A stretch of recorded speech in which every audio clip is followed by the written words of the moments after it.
Hello, my name is Ashley Harrell, and I'm the Education Coordinator with Delaware Nature Society's Coverdale Farm Preserve. If we've been lucky enough to have you out on site, either cooking with or for you, you know that I love super simple but delicious recipes. With the weather turning nicer, I thought I'd share one of my favorites with you.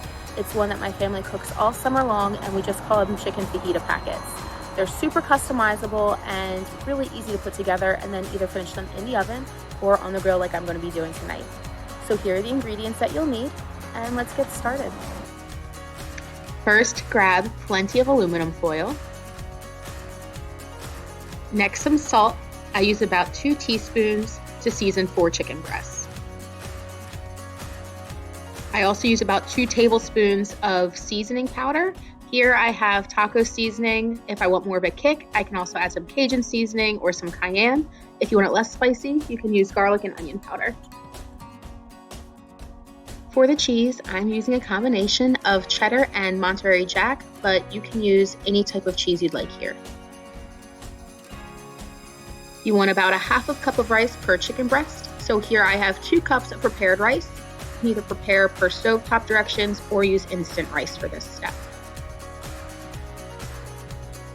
Next, we add the salsa. Here I'm using a medium heat salsa. If you like it spicier, you can definitely go for a hotter variety.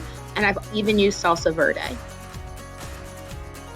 Next, drain 2 cans of black beans. Next, I'm going to take 3 large bell peppers or 8 small mini peppers and chop them up into bite-sized strips. And last but not least, of course, you need your chicken breast. I'm doing 4 servings, so here I have 4 chicken breasts. Make sure you season the chicken breasts on both sides using the salt and the taco seasoning. Now it's time to build the packets. I'm going to build 2 packets with 2 breasts each. First, I add the rice.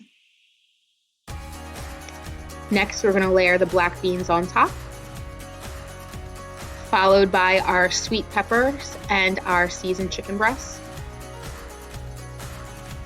Put a couple tablespoons of salsa on top of each breast. Sprinkle with cheese.